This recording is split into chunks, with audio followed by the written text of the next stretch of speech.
আজকে আমরা যেটা পড়বো সেটা হচ্ছে কনসেপ্ট অফ ইকোটন। আমি এটা প্রেজেন্ট করতে শুরু করি।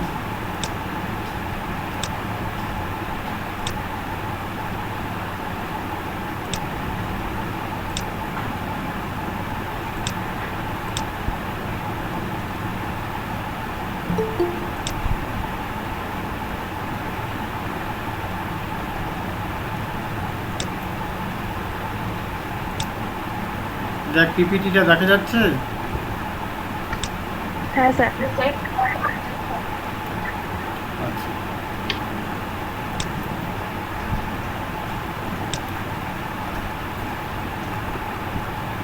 আমরা সয়েল আর বায়োজিওগ্রাফিতে আজকেও আছি। আজকের টপিক অফ ডিসকাশন হচ্ছে ইকোটন। শুধু ইকোটন নিয়ে আজকে আমরা আলোচনা করব। ইকোটন বা ইকোটোনও অনেকে বলে। এই ইকোটন শব্দটার যেটা বাংলা বিভিন্ন বইতে পড়েছে সেটা হচ্ছে সংমিশ্রিত বাস্তুতন্ত্র।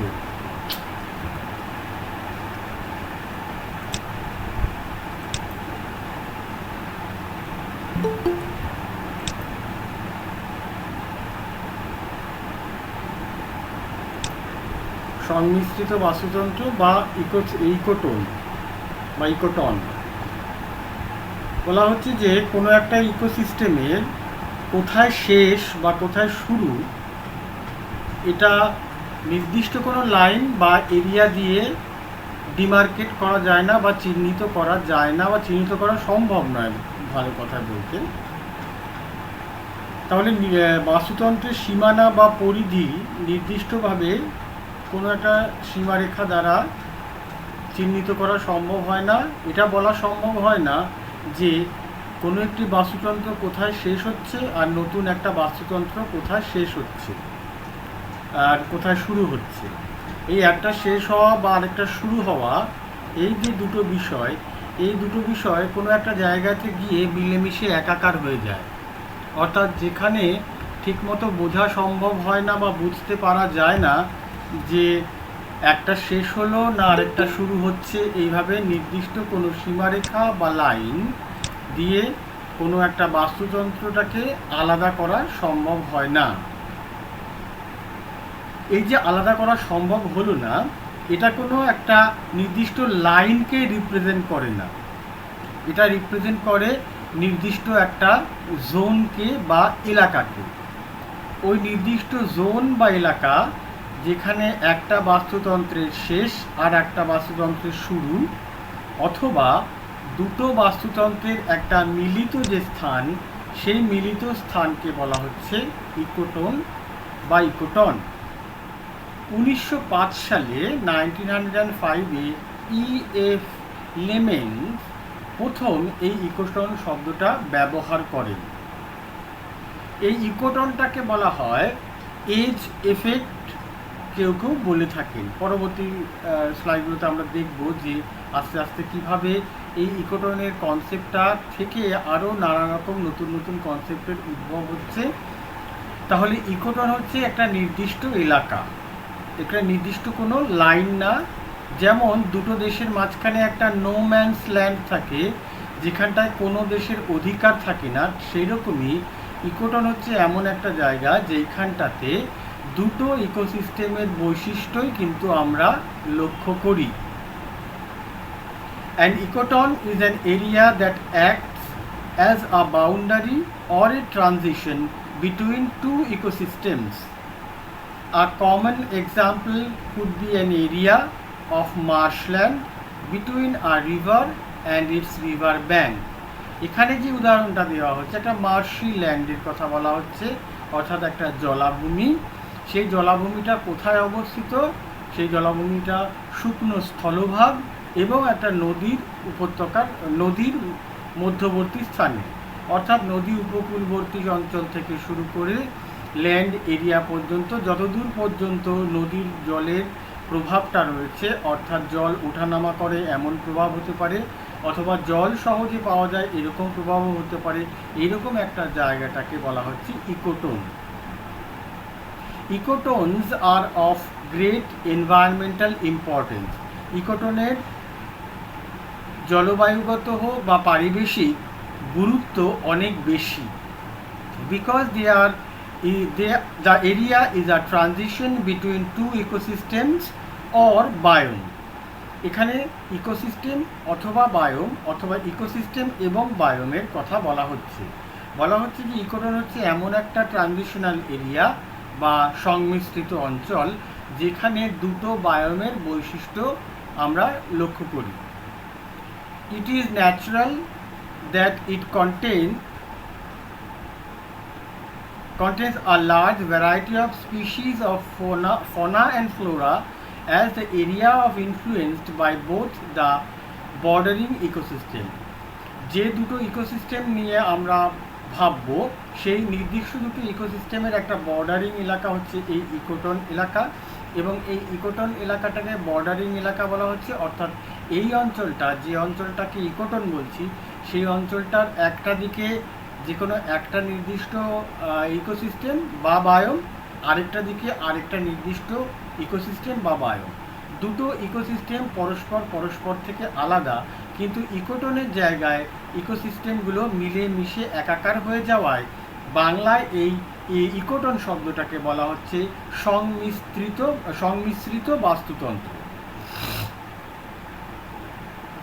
একটি বাস্তুতন্ত্রের শেষ আর আরেকটা বাস্তুতন্ত্রের শুরুর ঠিক মধ্যবর্তী অঞ্চলে দুটি বাস্তুতন্ত্রের কিছু না কিছু প্রজাতি এই অঞ্চলটাতে লক্ষ্য করা যায়। এর ইকোটনের অবস্থানটা সবসময় যে একটা নির্দিষ্ট স্থানে অবস্থিত তা কিন্তু নয়, অর্থাৎ ইকোটনের অবস্থান পরিবর্তনশীল হলেও হতে পারে। সেই কারণে বলা হচ্ছে ইকোটনের নেচারটা হচ্ছে একটা ফ্র্যাগমেন্টেড টাইপ নেচার বা ভঙ্গুর ধরনের, অর্থাৎ জলবায়ুর পরিবর্তন হোক বা আবহাওয়াগত পরিবর্তন হোক, এছাড়া পারিবেশিক যে কোনো ধরনের পরিবর্তনের ফলে ইকোটন কিন্তু একটা স্থান থেকে আরেকটা স্থানে অল্প বিস্তর সরে যেতে পারে। এই সরে যাওয়াটার কারণেই এই ইকোটনটাকে বলা হচ্ছে এটা ফ্র্যাগমেন্টেড টাইপ বা এটা হচ্ছে ভঙ্গুর ধরনের, যদিও এই অঞ্চলের বায়োডাইভার্সিটির পরিমাণ সব থেকে বেশি, অর্থাৎ একটা নির্দিষ্ট বায়োম বা ইকোসিস্টেমে যত না বায়োডাইভার্সিটি আমরা লক্ষ্য করি, দুটো বাস্তুতন্ত্র বা দুটো বায়োমের মধ্যবর্তী ইকোটন অঞ্চলে কিন্তু আমরা জীববৈচিত্র্য বা বায়োডাইভার্সিটির অনেক বেশি পরিমাণ লক্ষ্য করি।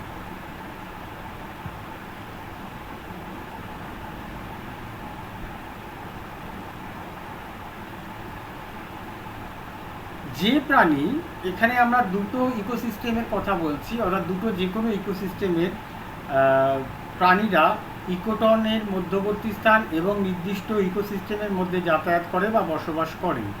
এই কারণে বলা হচ্ছে যে যে সকল প্রজাতি বা সেগুলো উদ্ভিদ হোক বা প্রাণী হোক, যাই হোক না কেন, তাদের সম্পূর্ণ লাইফ সাইকেল বা জীবনচক্রটাকে সম্পূর্ণভাবে, অর্থাৎ টোটালি বা আংশিকভাবে বা পার্শিয়ালি যদি ইকোটন এলাকায় সম্পন্ন করে, তাহলে তাদের বলা হচ্ছে edge species, EDGE, edge species.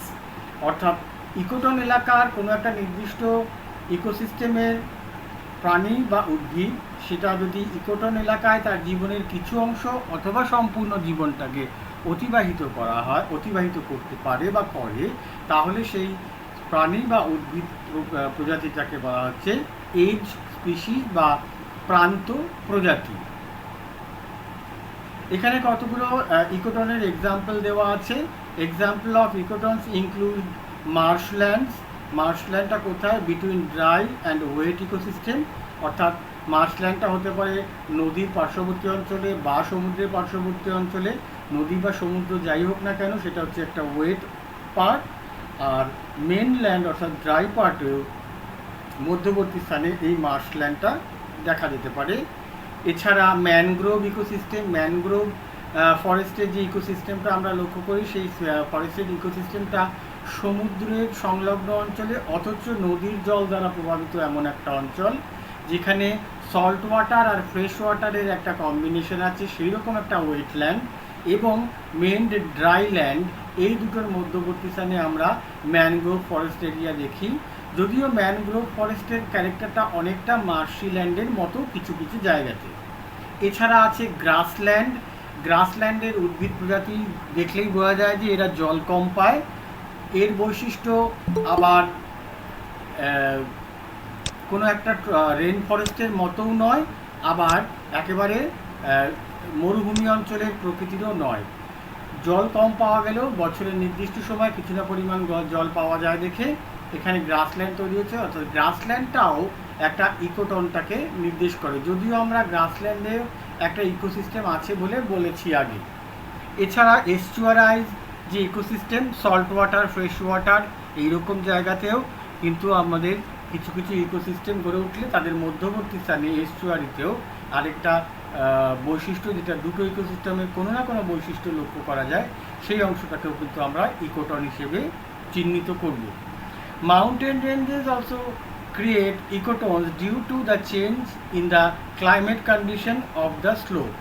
Mountain range যদি আমরা ধরে নিই যে হিমালয় পার্বত্য অঞ্চলটাকে ইকোটন বলছে। কীভাবে? হিমালয় পার্বত্য অঞ্চলের দক্ষিণ দিকের যে ক্লাইমেটিক সিচুয়েশন বা এনভায়রনমেন্টাল সিচুয়েশন, তার সাথে উত্তর দিকের ক্লাইমেটিক বা এনভায়রনমেন্টাল সিচুয়েশনের কোনো মিল আমরা লক্ষ্য করি না। যদি ধরে নিই যে হিমালয় পর্বতের দক্ষিণ দিকে একটা ইকোসিস্টেম আছে বা একটা বায়োম আছে, এবং উত্তর দিকে তিব্বতের অংশের দিকে যদি একটা ইকোসিস্টেম বা একটা বায়োম থাকে, তাহলে তাদের মধ্যবর্তী স্থানেও কিন্তু হিমালয় পর্বত অঞ্চল একটা ইকোটন হিসেবে কাজ করছে বলে মনে করা হচ্ছে। এরকম যে কোনো পার্বত্য অঞ্চল যাদের এনভায়রনমেন্টাল সিচুয়েশন বা ক্লাইমেটিক সিচুয়েশন একটু আলাদা, তারা দুটো আলাদা আলাদা ইকোসিস্টেমকে বা বায়োমকে পৃথক করে দেয়, এবং দুটোরই কিছু না কিছু বৈশিষ্ট্য ওই মাউন্টেনিয়াস রেঞ্জেস বা পার্বত্য অঞ্চলটার উপরে কিছুটা লক্ষ্য করা যায়, তাহলে সেটাও একটা ইকোটনের মতো আচরণ করে। তাহলে ইকোটন বলতে আমরা এমন একটা অঞ্চল বুঝি বা একটা জোন, যেটা দুটো বায়োম অথবা দুটো ইকোসিস্টেমকে আলাদা করে দিচ্ছে একরকমভাবে। অন্যদিকে সে কী করছে, দুটো বায়োমের একটা সংমিশ্রিত অংশ, যেখানে দুটো বায়োমের কিছু না কিছু বৈশিষ্ট্য এই অঞ্চলটাতে লক্ষ্য করা যাচ্ছে। সেই কারণে ইকোটন হচ্ছে একটা সংমিশ্রণ অঞ্চল বা মিক্সড আপ এরিয়া, যেখানে দুটো বায়োম বা দুটো ইকোসিস্টেমের কিছু না কিছু বৈচিত্র্য আমরা লক্ষ্য করি। স্পিসিস ডাইভার্সিটি এই অঞ্চলটাতে অনেক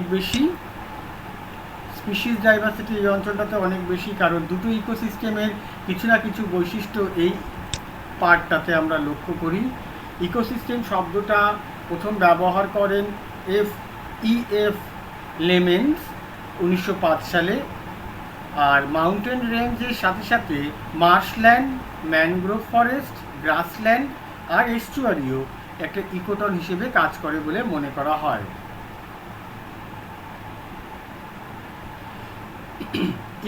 ইকোটনের কতগুলো নির্দিষ্ট বৈশিষ্ট্য রয়েছে বা কিছু কিছু ফিচার্স যেগুলো উল্লেখযোগ্য। সেই ফিচার্সগুলো বা বৈশিষ্ট্যগুলো হলো, an ecotone is a zone of junction or a transition area between two biome diverse ecosystem. ব্র্যাকেটে লেখা আছে, বলা হচ্ছে একটা ইকোটন হলো সেই জোন যেখানটাকে বলা হচ্ছে একটা জাংশন বা মিলন অঞ্চল, অথবা একটা ট্রানজিশনাল এরিয়া। অর্থাৎ ট্রানজিশনাল বলতে বোঝায় এখানে একটা পরিবর্তনশীল জায়গা, যেখানে দুটো আলাদা বায়োম মিলিত হচ্ছে, যে দুটো বায়োমের ইকোসিস্টেম কিন্তু সম্পূর্ণ আলাদা। এইরকম জায়গাটাতে একটা ইকোটন তৈরি হতে পারে। Ecotone is a zone where two communities meet and integrate. Ecotone হচ্ছে এমন একটা এলাকা যেখানে দুটো কমিউনিটি হতে পারে, সেটা প্ল্যান্ট কমিউনিটি, সেটা অ্যানিমেল কমিউনিটি, যে কোনো ধরনের কমিউনিটি অথবা উভয় কমিউনিটি যাই হোক না কেন, এইরকম একটা এলাকাতে এই কমিউনিটি, দু ধরনের কমিউনিটি তারা ইন্টারঅ্যাক্ট করে, তারা মিট করে, ইন্টিগ্রেটেড হয়, ফলে তাদের মধ্যে একটা ইন্টারাকশন লক্ষ্য করা যায়। For example, the mangrove forest represent a ecotone between marine and terrestrial ecosystem. একটা ম্যানগ্রোভ ফরেস্ট এলাকাতে একটা মেরিন ইকোসিস্টেম আর টেরেস্ট্রিয়াল বা স্থলগত বা স্থলভাগের যে ইকোসিস্টেম আছে, সেই ইকোসিস্টেম দুটোর একটা মিলন অঞ্চল হিসেবে কাজ করছে এই mangrove forest area. Other examples are grassland between forest and desert, estuary between freshwater and saltwater, and riverbank or marshland between dryland and wetland. এখানে ইকোটনের একটা ছবি দেওয়া আছে। সেই ইকোটনের ছবিটা আমরা দেখলে বুঝতে পারছি যে একদিকে একটা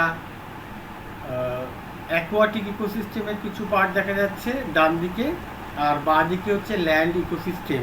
ঠিক তার মধ্যবর্তী স্থানে যেখানটাতে কার্ভটা একটু নিচের দিকে নেমে গেছে বা আরেকটা কার্ভ একটু উপর দিকে উঠে গেছে, এইরকম একটা এলাকাটা যেটা একটা মার্শ ল্যান্ডকে রিপ্রেজেন্ট করছে। এটা একটা উদাহরণ।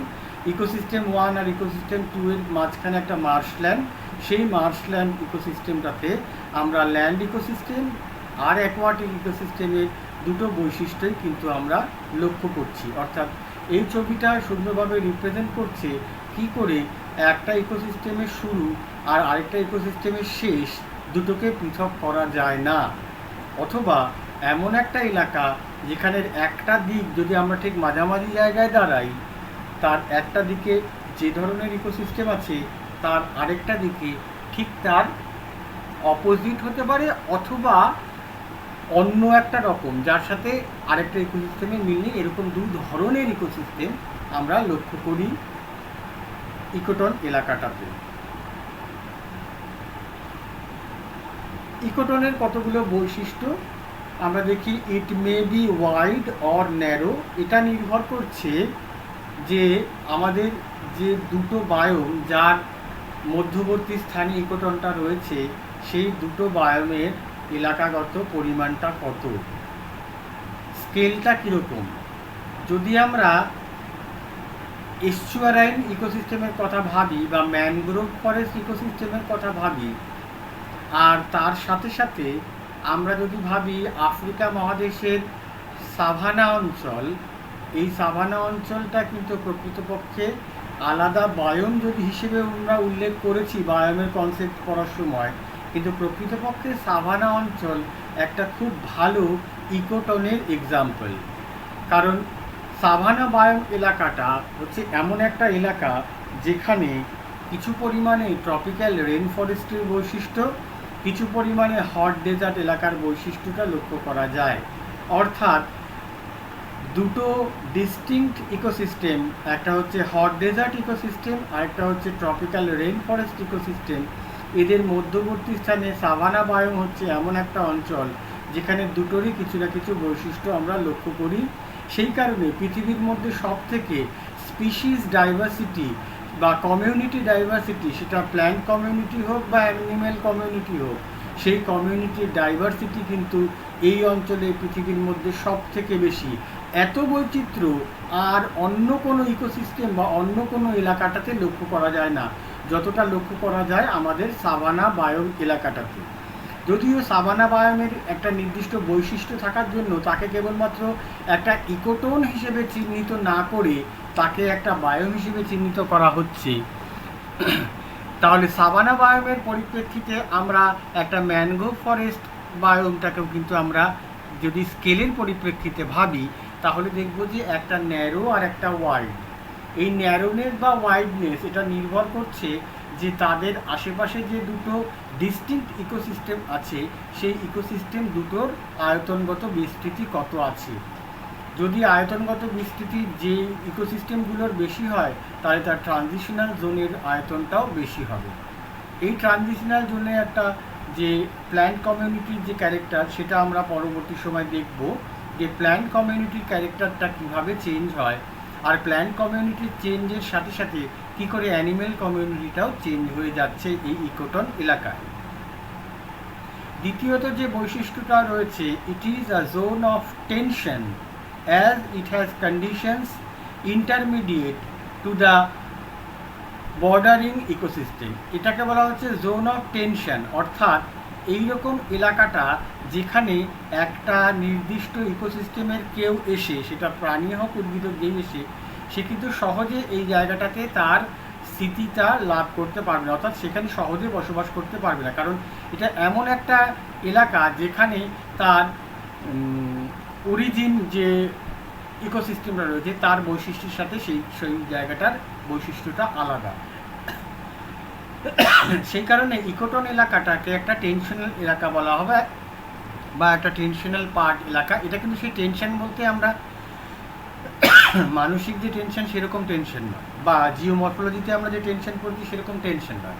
এই টেনশনটা হচ্ছে ওই জায়গাটাতে কোনো প্রাণী বা উদ্ভিদ থাকতে পারবে কি পারবে না সেটা নির্ভর করছে তার অ্যাডাপ্টেশনের উপর। যেহেতু এরকম একটা জায়গা যেখানে দুটো ইকোসিস্টেম পাশাপাশি, দুটো ইকোসিস্টেমের কোনো বৈশিষ্ট্যের সাথে তেমন কোনো মিল পাওয়া যায় না, আবার খুব যে অমিল তাও কিন্তু নয়। It could contain species that are entirely different from those found in the bordering ecosystem. এই অঞ্চলটাতে দীর্ঘদিন বসবাস করার ফলে কোনো একটা প্রাণীর বা উদ্ভিদের বৈশিষ্ট্যটা সম্পূর্ণরূপে পরিবর্তিত হয়ে যেতে পারে। সেই কারণে এই অঞ্চল, যদি আমরা সাভানা গ্রাসল্যান্ডের কথা ভাবি, সেই সাভানা গ্রাসল্যান্ডের যে গ্রাস, এলিফ্যান্ট গ্রাস যেটা সব থেকে উঁচু, এরকম ধরনের যে গ্রাসগুলো রয়েছে সেই গ্রাসগুলো কিন্তু আমরা না ডেজার্টে দেখি, না ইকুয়েটোরিয়াল রেন ফরেস্টে বা ট্রপিক্যাল রেন ফরেস্টে দেখি। সম্পূর্ণ আলাদা নতুন একটা প্রজাতির বিকাশ এই ইকোটোন এলাকায় হয়, যেহেতু এর ওপরে একটা অতি জল আর একটা অতি শুষ্ক বায়োমের প্রভাব রয়েছে। অর্থাৎ অতি জল বলতে আমরা ট্রপিক্যাল রেন ফরেস্টে সারা বছর বৃষ্টি হচ্ছে, আর ট্রপিক্যাল হট ডেজার্টে বছরের খুব অল্প সময় বৃষ্টিটা হচ্ছে, অর্থাৎ জলের প্রাপ্তিটা একটা জায়গায় কম, একটা জায়গায় খুব বেশি। সেই কারণে এরকম ইকোটোন এলাকাটাতে যে স্পিসিস ইভলভ হয় বা স্পিসিসের বিবর্তন আমরা দেখি বা উদ্ভব হতে দেখি, তার বৈশিষ্ট্যটা কিন্তু বর্ডারিং দুটো ইকোসিস্টেমের থেকে আলাদা হওয়ার সম্ভবত খুব বেশি আলাদাই হয়। Ecotone can be natural or man-made. For example, একটা উদাহরণ, ইকোটোন হতে পারে প্রাকৃতিকভাবে তৈরি হতে পারে, আবার ম্যানমেডও হতে পারে। কি দেখে নিই একটা এক্সাম্পল কীভাবে হচ্ছে। The ecotone between agricultural land and forest is a man-made one. Agricultural land সম্পূর্ণরূপে মানুষের তৈরি, আর ফরেস্টেড ল্যান্ড এটা হচ্ছে ন্যাচারাল উপায়ে তৈরি হয়েছে। এর মধ্যবর্তী স্থানে যেখানে মানুষের প্রভাব রয়েছে এরকম একটা জায়গাতে তৈরি হচ্ছে যে ইকোসিস্টেমটা, সেটাকে আমরা ম্যানমেড বা আর্টিফিশিয়াল ইকোটোন বলতে পারি। It may be narrow in between grassland and forest and wide between forest and desert. এরকম হতে পারে। যদি আমরা একটা সাভানা বায়োম আর ট্রপিক্যাল রেন ফরেস্ট বায়োমের কথা ভাবি, তাহলে দেখব সাভানা বায়োমের আর ট্রপিক্যাল রেন ফরেস্টের দূরত্ব খুব বেশি নয়। আবার যদি আমরা একটা গ্রাসল্যান্ড বায়োম আর একটা ডেজার্ট বায়োমের কথা ভাবি, তাহলেও দেখব যে আমরা ডেজার্ট বায়োম থেকে গ্রাসল্যান্ড বায়োমের দূরত্ব খুব একটা বেশি হয় না। কিন্তু ট্রপিক্যাল রেন ফরেস্ট আর হট ডেজার্ট, এই দুটো বায়োমের যদি আমরা অবস্থান দেখি, তাহলে সম্পূর্ণরূপে বুঝতে পারবো যে এই দুটো বায়োমের মধ্যেকার দূরত্ব অনেক বেশি। সেই কারণেই এই দূরত্বটা তৈরি হয় দেখেই এদের মধ্যবর্তী স্থানে পরবর্তী সময়, অর্থাৎ হট ডেজার্ট বায়োম তৈরি হওয়া এবং ট্রপিক্যাল রেন ফরেস্ট তৈরি হওয়ার অনেক পরবর্তীকালে এই দুটো স্থানের মধ্যবর্তী, যেখানে জলের প্রাপ্তি দুটো অঞ্চলের থেকে আলাদা, সেই রকম অঞ্চলে ধীরে ধীরে উদ্ভিদ প্রজাতির বিকাশ হতে শুরু করে। এই উদ্ভিদ প্রজাতির উপর নির্ভর করে অ্যানিম্যাল কমিউনিটিরও একটা ডেভেলপমেন্ট হতে শুরু করে এবং এরা পরবর্তী সময়ে ইকোটন হিসেবে বা ইকোটোন হিসেবে অবস্থান করতে শুরু করে। It has conditions intermediate to the adjacent ecosystems, hence it is a zone of tension.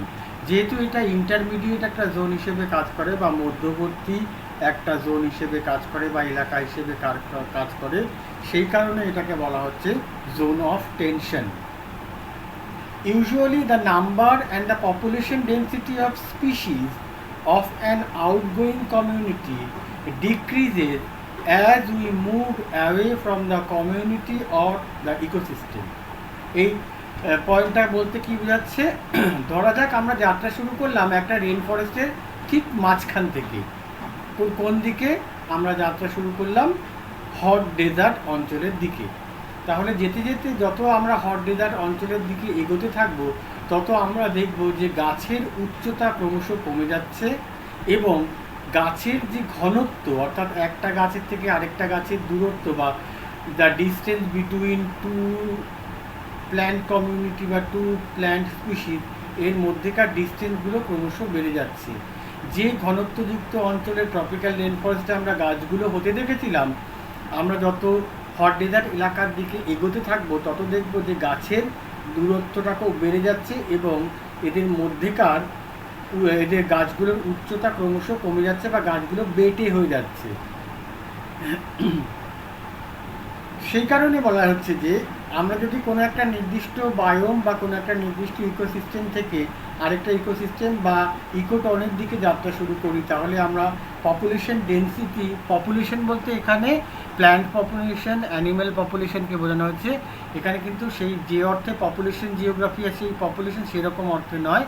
এখানে প্ল্যান্ট কমিউনিটির যে সংখ্যা সেটা বা অ্যানিম্যাল কমিউনিটির যে সংখ্যা সেই সংখ্যাটাকে বোঝানো হচ্ছে। এই সংখ্যার মাধ্যমে আমরা পপুলেশন, এই সংখ্যাটাকে আমরা পপুলেশন শব্দটা দিয়ে এখানে উল্লেখ করছি বা রিপ্রেজেন্ট করা হচ্ছে। তাহলে হট ডেজার্ট এলাকাটার দিকে যত যাওয়া যাবে তত স্পিসিস ডাইভার্সিটি কমতে থাকবে এবং পপুলেশন ডেন্সিটি আস্তে আস্তে কমে যেতে থাকবে বা ডিক্রিজ করবে। As a well-developed ecotone contains some organisms which are entirely different from that of the adjoining communities. গতকাল আমরা বায়োমটা পড়তে গিয়ে দেখেছিলাম, এখানে আমি বলেছিলাম একটা বাফেলো কমিউনিটির কথা, যারা সাভানা অঞ্চলে বৃদ্ধি এবং বসবাস করার জন্য নিজেদের শরীরে কিছু অ্যাডাপ্টেশন করে নিয়েছে। এই বাফেলো কমিউনিটিটাকে আমরা হট ডেজার্ট বায়োমেও দেখতে পাবো না, আমরা ট্রপিক্যাল রেন ফরেস্ট বায়োমেও দেখতে পাবো না। এছাড়া বিভিন্ন ধরনের যে প্রিডেটার যারা আছে, যেমন ধরো লায়ন হতে পারে, চিতা হতে পারে বা হায়না হতে পারে, এদের কিন্তু অবস্থান আমরা না হট ডেজার্টে দেখি না ট্রপিক্যাল রেন ফরেস্ট বায়োমে দেখি। ফলে বলা হচ্ছে যে ইকোটন অঞ্চলে বসবাস করতে গেলে তোমাকে নির্দিষ্ট কিছু বৈশিষ্ট্য বা নির্দিষ্ট কিছু ক্যারেক্টার অ্যাডাপ্ট করতে হয় বা ক্যারেক্টার ইভলভ করতে হয়, যাতে করে তুমি ওই নির্দিষ্ট কমিউনিটি, নির্দিষ্ট ইকোটন এলাকা বা নির্দিষ্ট একটা ইকোসিস্টেমের মধ্যে নিজেকে খাপ খাইয়ে নিতে পারো বা বসবাস করার জন্য তোমার কোনো অসুবিধা হবে না। ফলে তারা নিজেদের মধ্যে কিছু এমন বৈশিষ্ট্যের উল্লেখ করে যে বৈশিষ্ট্যগুলো আশেপাশের দুটো ইকোসিস্টেম বা তিনটে ইকোসিস্টেমের থেকে সম্পূর্ণরূপে আলাদা হয়। এটা প্রধানত হয় এনভায়রনমেন্টাল ফ্যাক্টর এর জন্য দায়ী, আর দ্বিতীয়ত adaptation of this environment by the organism. তাহলে অর্গানিজমের কিছু এমন বৈশিষ্ট্য বা বৈশিষ্ট্যটা তার মধ্যে তৈরি হতে থাকে, যেই তৈরি হওয়ার কারণে এই অঞ্চলে একটা আলাদা বৈশিষ্ট্য সম্পন্ন একটা প্রজাতির বিকাশ হয়। এরপর দেখে নিই ইকোটনের সাথে সম্পর্কযুক্ত কিছু শব্দ, যেটা হচ্ছে এজ এফেক্ট। কিছুক্ষণ আগে আমরা এজ এফেক্ট কথাটা বলছিলাম। বলা হচ্ছে যে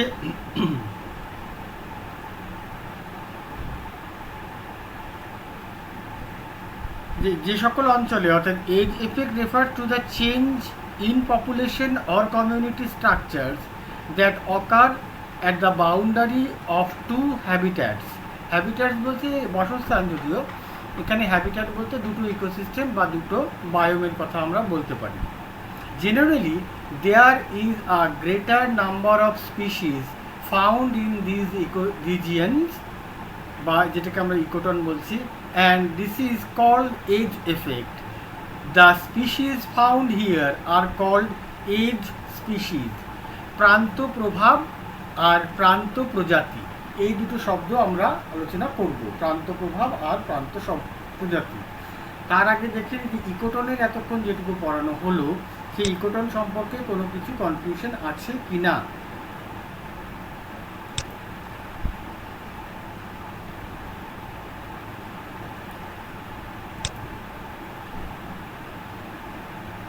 বলো, কোনো রকম কনফিউশন বা কোনো রকম কিছু জিজ্ঞাসা আছে?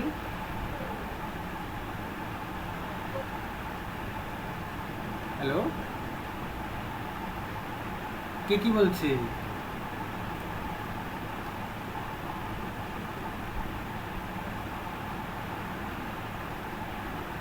কিছু প্রশ্ন আছে?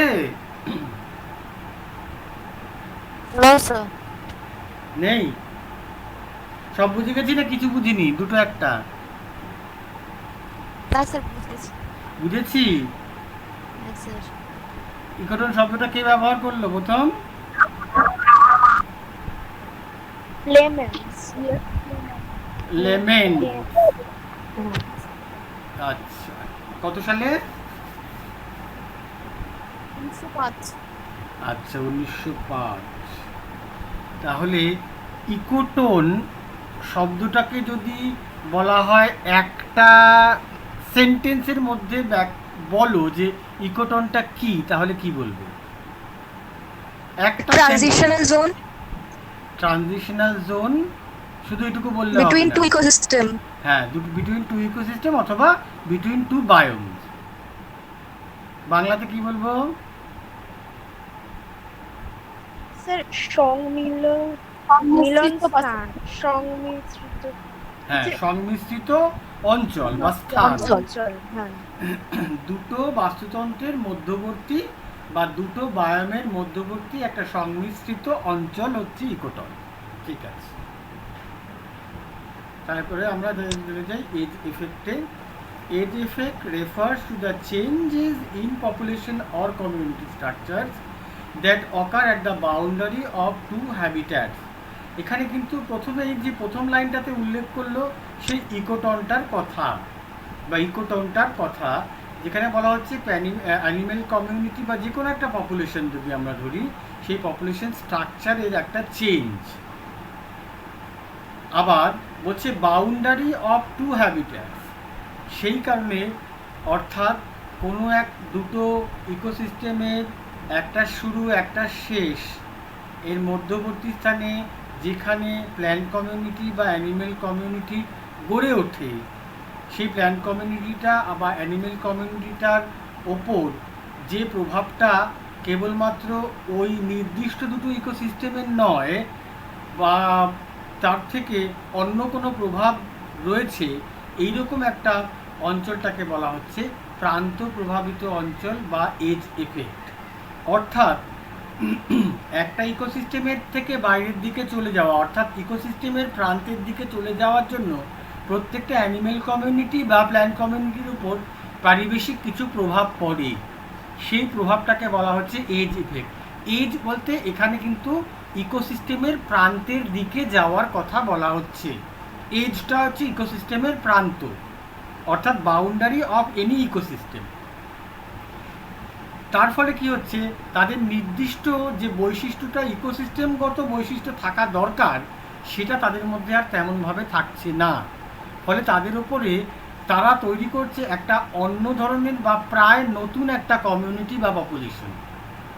এই ধরনের অঞ্চলটাকে বলা হচ্ছে একটা বা ইকোসিস্টেমের বাইরের দিকে চলে যাওয়ার জন্য প্রাণী বা উদ্ভিদের উপরে যে প্রভাবটা পড়ে, সেটাকে বলা হচ্ছে edge effect.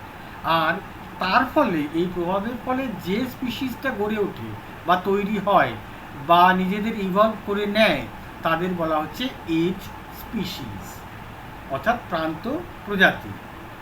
Age effect refer to the change in population of or community structure that occur at the boundary of two habitats, যেটাকে বলা হচ্ছে একটা ইকোসিস্টেমের মধ্যবর্তী দুটো ইকোসিস্টেমের মধ্যবর্তী ইকোসিস্টেমের থেকে বাইরের দিকে চলে যাওয়ার জন্য যে পরিবর্তনটা হয় তাকে।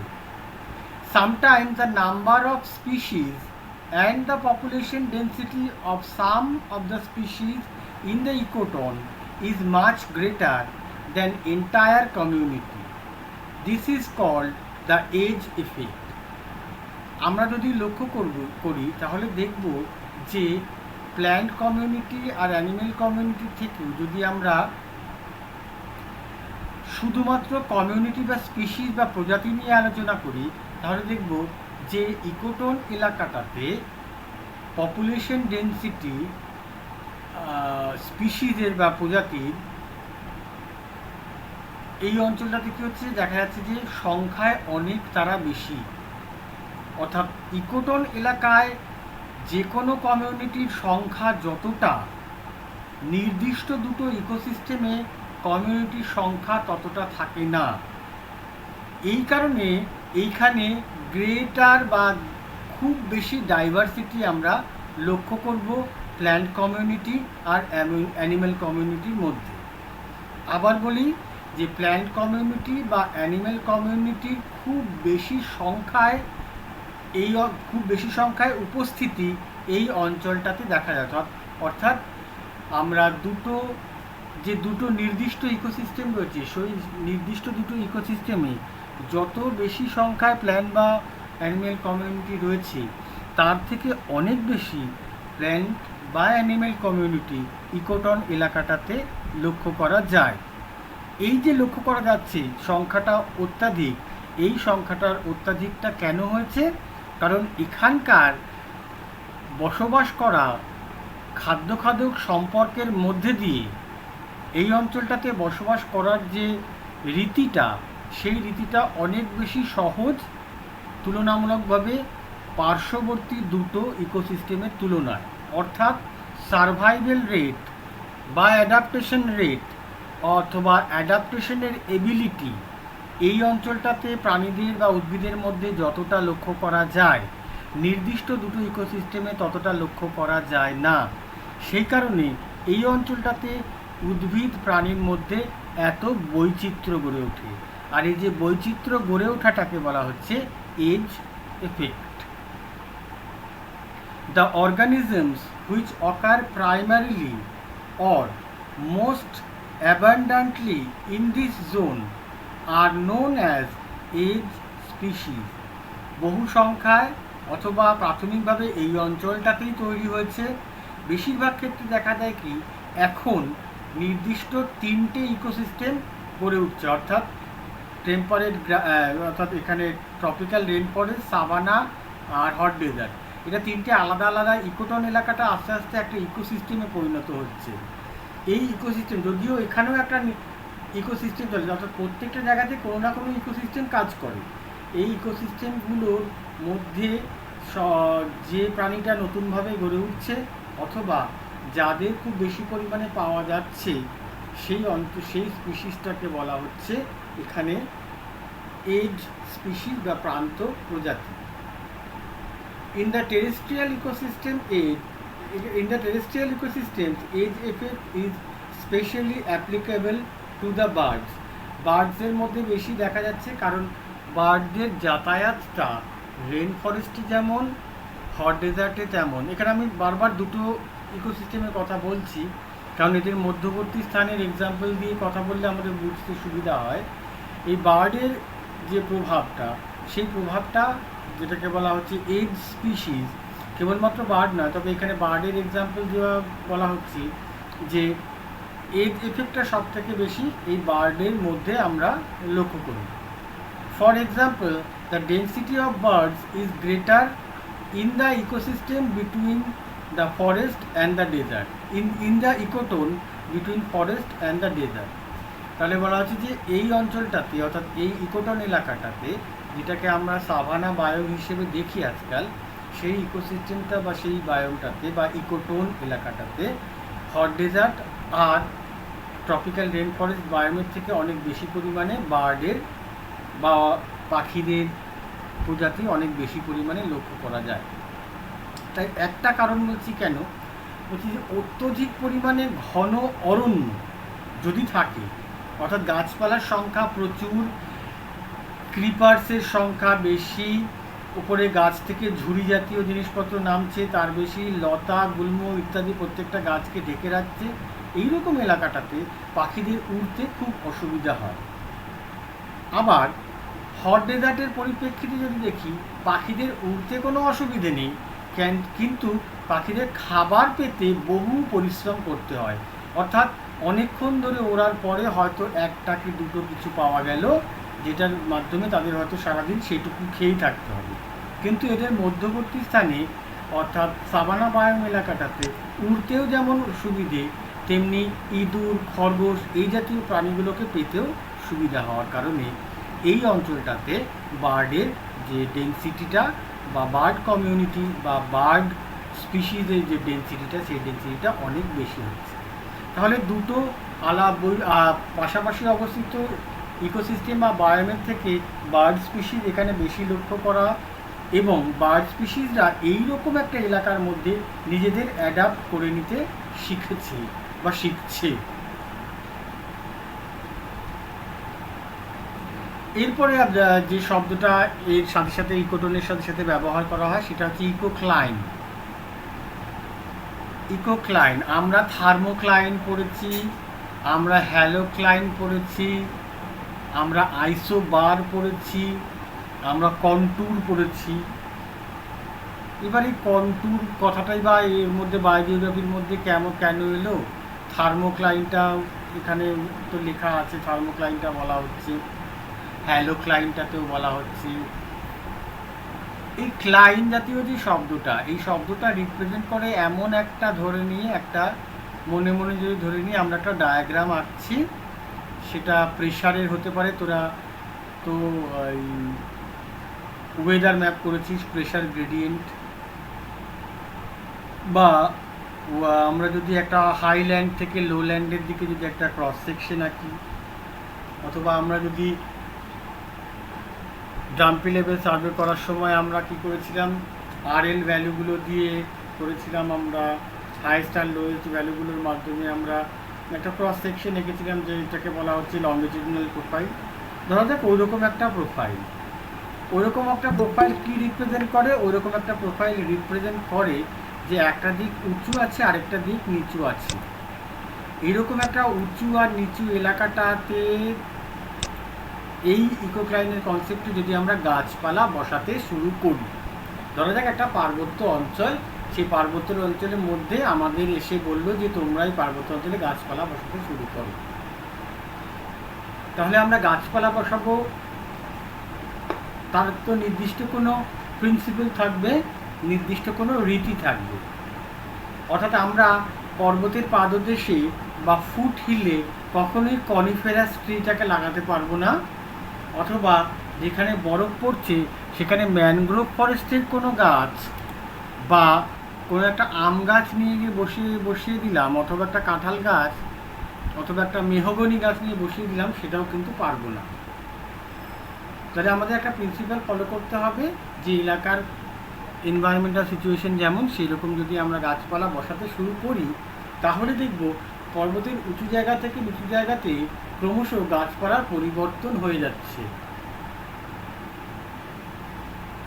অর্থাৎ গ্র্যাজুয়ালি চেঞ্জ হয়ে যাচ্ছে। সেই জন্য ইকোক্লাইনে বলা হচ্ছে যে ecocline is a zone of gradual but continuous change from one ecosystem to another ecosystem when there is no sharp boundary between the two in terms of species composition.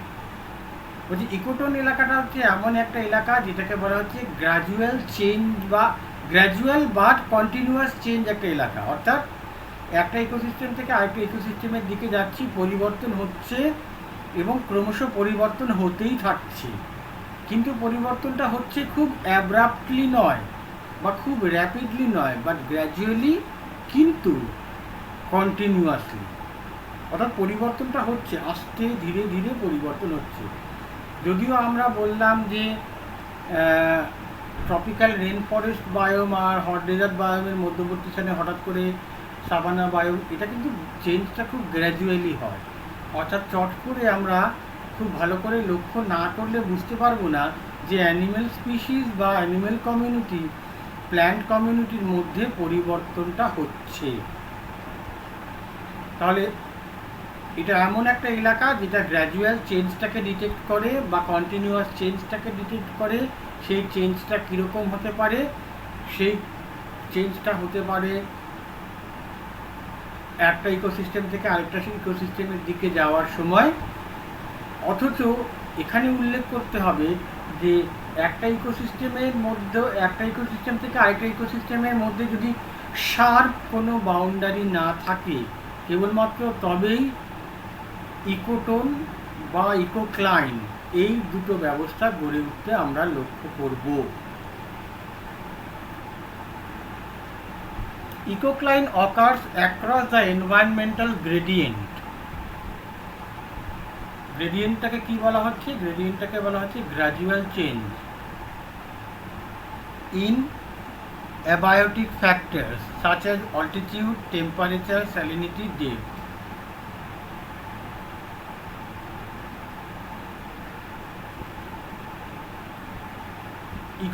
ইকোক্লাইনটা কোথায় তৈরি হতে পারবে? যদি ইকোক্লাইনের মধ্যে এই যে অ্যাবায়োটিক ফ্যাক্টরসগুলোর প্রাদুর্ভাব লক্ষ্য করা যায়, অর্থাৎ অ্যাবায়োটিক ফ্যাক্টরসগুলোর চেঞ্জের সাথে সাথে আমরা যে কন্টিনিউয়াস আর গ্র্যাজুয়াল চেঞ্জটা ইকোসিস্টেমের মধ্যে লক্ষ্য করব, সেইটাকে বলা হবে ইকোক্লাইন।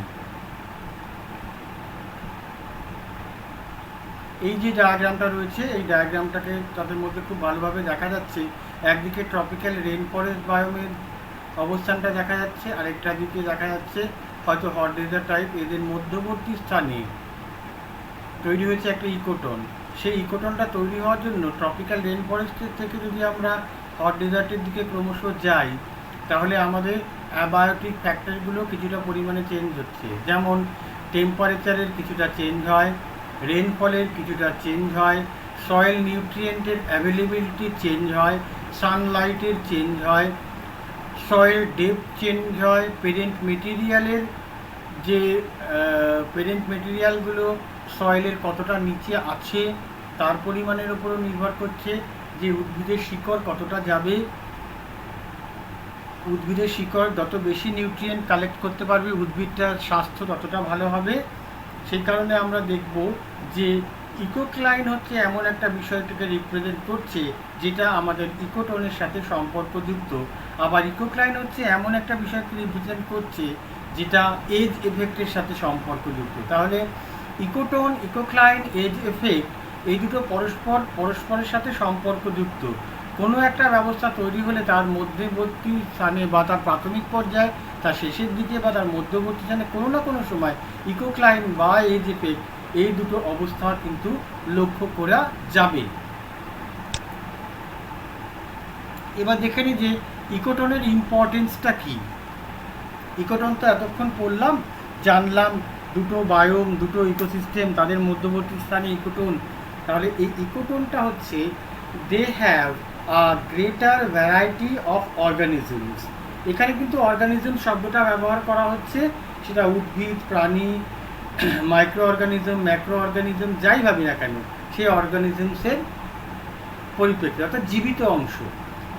এখানে গ্রেটার ভ্যারাইটি অফ অর্গানিজমস দেখা যায়, যেটা কিন্তু আশেপাশের বায়োমগুলোতে লক্ষ্য করা যায় না। অর্থাৎ আমরা সাভানা বায়োমে যে অ্যানিমেল কমিউনিটি বা প্ল্যান্ট কমিউনিটি দেখতে পাবো, খুব সুস্পষ্টভাবে বা ভালো করে আমরা না ডেজার্ট এলাকা, না ট্রপিক্যাল রেন ফরেস্ট এলাকা, কোনো এলাকাটাতেই কিন্তু সেই বায়োমে সেই স্পিসিসগুলো দেখতে পাবো না। অথচ সাভানা বায়োমটাতে কিছু পরিমাণে আমরা ট্রপিক্যাল রেন ফরেস্টের কিছু গাছ মাঝে মাঝে এবং হট ডেজার্ট বায়োমের কিছু গাছ যেমন ক্যাকটাস, এই জাতীয় উদ্ভিদের কিন্তু অংশ লক্ষ্য করব।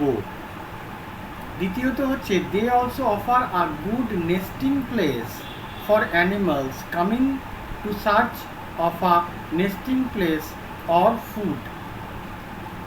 সাভানা বায়োম হচ্ছে এমন একটা জায়গা যেখানে ঘাস জাতীয় উদ্ভিদ জন্মায়। এই ঘাস জাতীয় উদ্ভিদের যদিও আমরা যদি ভেবে থাকি যে ধান, গম, এগুলো জব, ভুট্টা, এগুলো কিন্তু ঘাস জাতীয় উদ্ভিদ থেকে তৈরি হয়। এই ঘাস জাতীয় উদ্ভিদের মধ্যে খাবার প্রাপ্তির পরিমাণটা বেশি, ইঁদুর জাতীয় প্রাণীর পরিমাণ বেশি, বিভিন্ন রকম কীটপতঙ্গের পরিমাণ বেশি হয় খাবার এইগুলো খাওয়ার জন্য। ফলে স্পিসিস ডাইভার্সিটি অনেক বেশি হওয়ার জন্য বিভিন্ন প্রাণী বা উদ্ভিদ তাদের নেস্টিং গ্রাউন্ড এই অঞ্চলটাতে আস্তে আস্তে গড়ে তোলে। সেটা হার্বিভোর প্রাণী হতে পারে, সেটা কার্নিভোর হতে পারে। অর্থাৎ ট্রপিক স্ট্রাকচারটায় এখানে আমরা বিভিন্ন রকম, অর্থাৎ প্রডিউসার, ফার্স্ট অর্ডার যে trophic structure, second order, third order, বিভিন্ন অর্ডারের ট্রপিক স্ট্রাকচার আমরা লক্ষ্য করব। আর তার সাথে সাথে লক্ষ্য করব আমরা এনার্জি ফ্লোটা। এনার্জি ফ্লোয়ের যে, যদি এখানে সাভানা বায়োম এলাকা বা ইকোটোনে একটা ডায়াগ্রাম করা যায়, তাহলে এনার্জি ফ্লো কিন্তু আমরা দেখব হট ডেজার্ট বা ট্রপিক্যাল রেন ফরেস্ট বায়োমের থেকে এনার্জি ফ্লোর পরিমাণ অনেকটা বেশি। অর্থাৎ এই এলাকাটা এমন একটা এলাকা যেখানে বিভিন্ন রকম প্রাণী তাদের খাবার এবং বসবাস করার জন্য অবস্থা বা শেল্টার পেয়ে থাকে। সেজন্য এটা অনেক বেশি নেস্টিং গ্রাউন্ড কথাটা ব্যবহার করা হচ্ছে এই কারণে যাতে বংশবৃদ্ধিটা খুব বেশি পরিমাণে হতে পারে তার পরিপ্রেক্ষিতে। তৃতীয়ত, they serve as a bridge of gene flow from one population to another because the larger genetic diversity present. এই অঞ্চলটাতে জিন ফ্লো বা জিন পুল এই জাতীয় সংখ্যা বা বিভিন্ন ধরনের নতুন প্রজাতি যেটা নির্দিষ্ট বায়োমটাতে নেই। সেই নির্দিষ্ট বায়োম বলতে আমি কিন্তু বারবারই দুটো বায়োমের কথা উল্লেখ করছি, একটা হচ্ছে ট্রপিক্যাল রেন ফরেস্ট আর একটা হচ্ছে হট ডেজার্ট। এই নির্দিষ্ট বায়োম দুটোতে যে জাতীয় প্রাণী জগৎ বা উদ্ভিদ জগৎ নেই তার পরিমাণ সেই তুলনায় এই ইকোটন এলাকাটাতে প্রাণী এবং উদ্ভিদের প্রজাতির পার্থক্য এবং নতুন নতুন স্পিসিসের উদ্ভব এই অঞ্চলটাতে অনেক বেশি। গতকাল যেটা আমরা গ্রাসের কথাটা বলেছিলাম যে গ্রাসগুলো নিজেদের ডেভেলপ করেছিল এই জন্যই যাতে করে কোনো প্রাণী তাদের না খায়, কিন্তু প্রাণীরা আবার ডেভেলপ করে নিল এমন একটা স্টামাক যাতে তারা এই জাতীয় উদ্ভিদটাকে হজম করতে পারে। তাহলে বিভিন্ন জেনেটিক যে এভলিউশন, সেই এভলিউশনটাও কিন্তু এই অঞ্চলটাতে খুব বেশি পরিমাণে ঘটে। সেই কারণে জিন ফ্লো এই অঞ্চলটাতে অনেক বেশি পরিমাণে লক্ষ্য করা যায়। যদি জিন পুল তৈরি করা যায় তাহলে দেখব সাভানা বায়োম যতটা পরিমাণে জিন পুল তৈরি করছে, অন্যান্য বায়োম কিন্তু সেই তুলনায় অতটা পরিমাণ জিন পুলটা তৈরি করতে পারে না। 4 নম্বর হচ্ছে they can act as buffer zone offering protection to the bordering ecosystems from possible damage. For example, a wetland can absorb pollutants and prevent them from seeping into the river. তাহলে এরকম একটা বাফারিং একটা অঞ্চল যেটা সব ইকোটনের ক্ষেত্রে হয়তো আমাদের প্রযোজ্য নয়, তবে কিছু কিছু ইকোসিস্টেমের ক্ষেত্রে প্রযোজ্য যে যদি কিছু বাফারিং একটা অঞ্চল যেটা একটা কোনো পলিউটেন্টকে অন্য একটা ইকোসিস্টেমের ড্যামেজ হওয়ার হাত থেকে রক্ষা করতে পারে।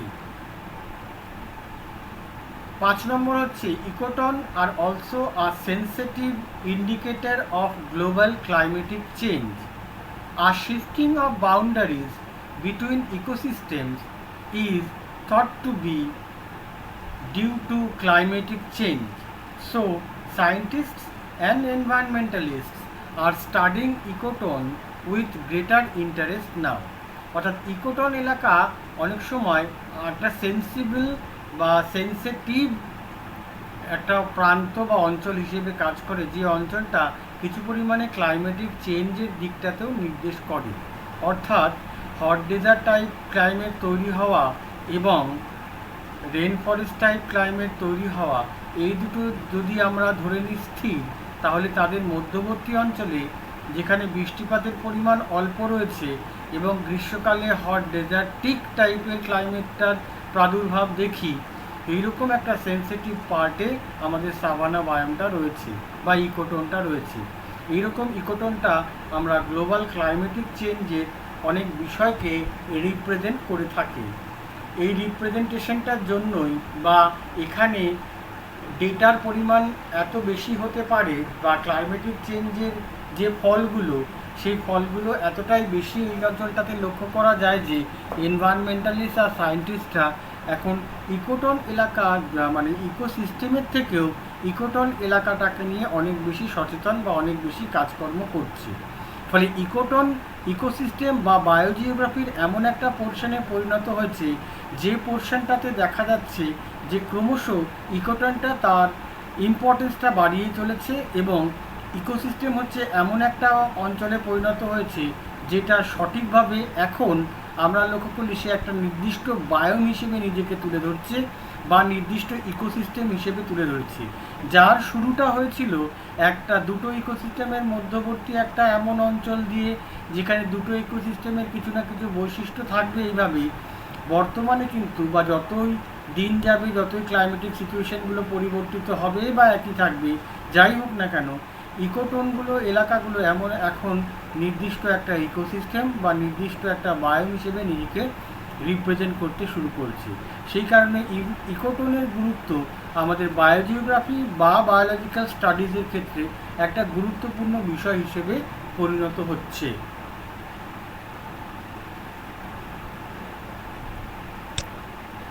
বলো, কিছু প্রশ্ন থাকলে বলো।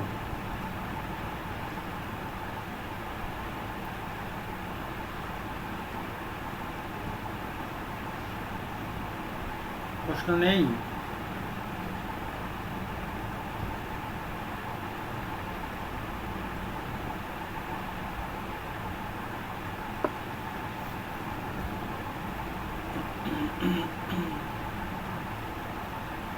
বলো, কি প্রশ্ন আছে?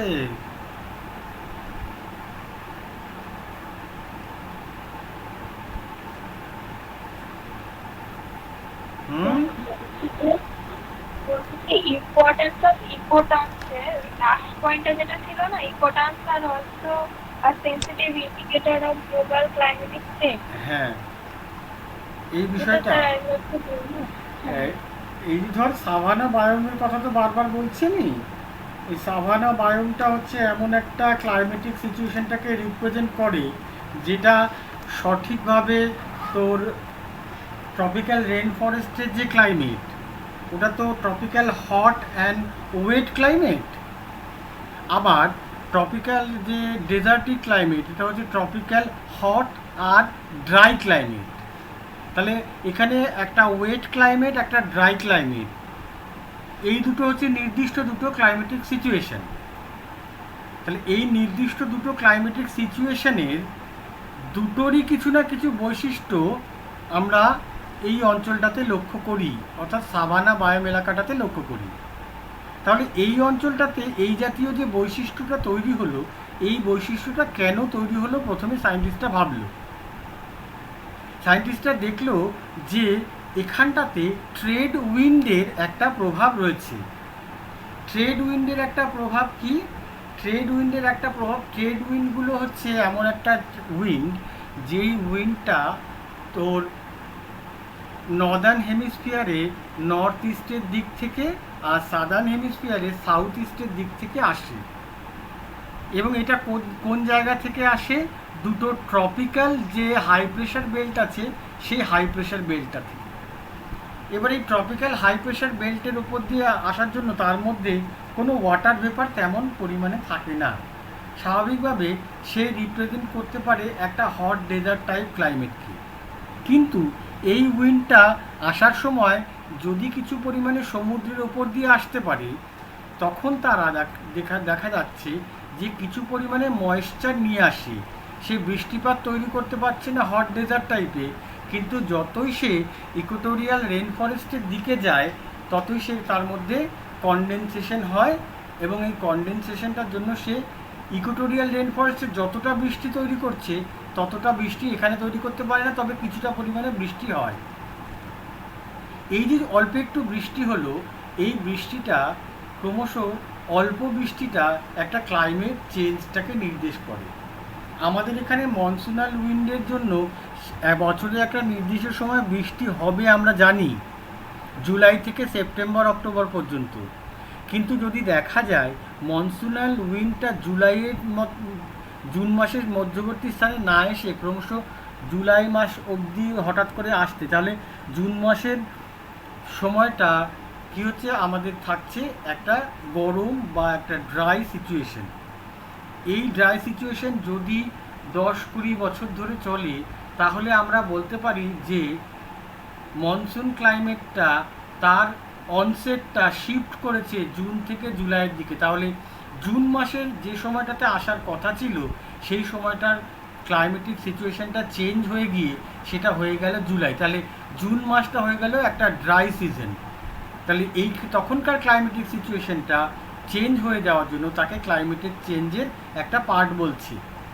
আর ট্রপিক্যাল যে সাভানা বায়োম, এই সাভানা বায়োমটা নির্দেশ করে না সে হট ডেজার্ট টাইপ ক্লাইমেট, না সে ট্রপিক্যাল রেন ফরেস্টের ওয়েট আর হট ক্লাইমেট। এই দুটো ক্লাইমেটের মধ্যবর্তী একটা ক্লাইমেটিক সিচুয়েশনটাকে নির্দেশ করে, যেটা সম্পূর্ণরূপে আলাদা হওয়ার কারণে এটাকে ক্লাইমেট চেঞ্জের সাথে তুলনা করা হয়েছে। বলা হচ্ছে যে কোনো একটা নির্দিষ্ট এলাকার মধ্যে বৃষ্টি হবে, এটার নির্দিষ্ট একটা বাউন্ডারি আছে। এই বাউন্ডারিটার শিফটিংটাও আমাদের ইকোটনের শিফটিংটাকে নির্দেশ করে। যদি ট্রপিক্যাল রেন ফরেস্ট এলাকার বাউন্ডারিটা এগিয়ে যায়, তাহলে ইকোটনটা কিন্তু হট ডেজার্ট টাইপ ক্লাইমেটের দিকে শিফট করে যাবে। তেমনি হট ডেজার্ট যদি এগিয়ে আসে, তাহলে ইকোটোরিয়াল রেন ফরেস্টের দিকে বায়োমটা সাভানা বায়োমটা বা সাভানা ইকোটনটা সরে যাওয়ার চেষ্টা করবে। তাহলে ক্লাইমেট চেঞ্জ, হট বায়োমের বা ইকোটনের সরে যাওয়াটা ক্লাইমেট চেঞ্জটাকে নির্দেশ করে। অর্থাৎ ক্লাইমেটিক সিচুয়েশন কেমন হলে কোনো একটা অঞ্চলে ইকোটন তৈরি হবে, সেটা ইকোটনের শিফটিংয়ের সাথে সাথে বোঝা যাবে যে কোনো একটা জায়গার ক্লাইমেটটা চেঞ্জ হচ্ছে না হচ্ছে না, এই বিষয়টা বুঝতে পারলাম। হ্যাঁ স্যার। আচ্ছা, আজকে হচ্ছে 12 তারিখ।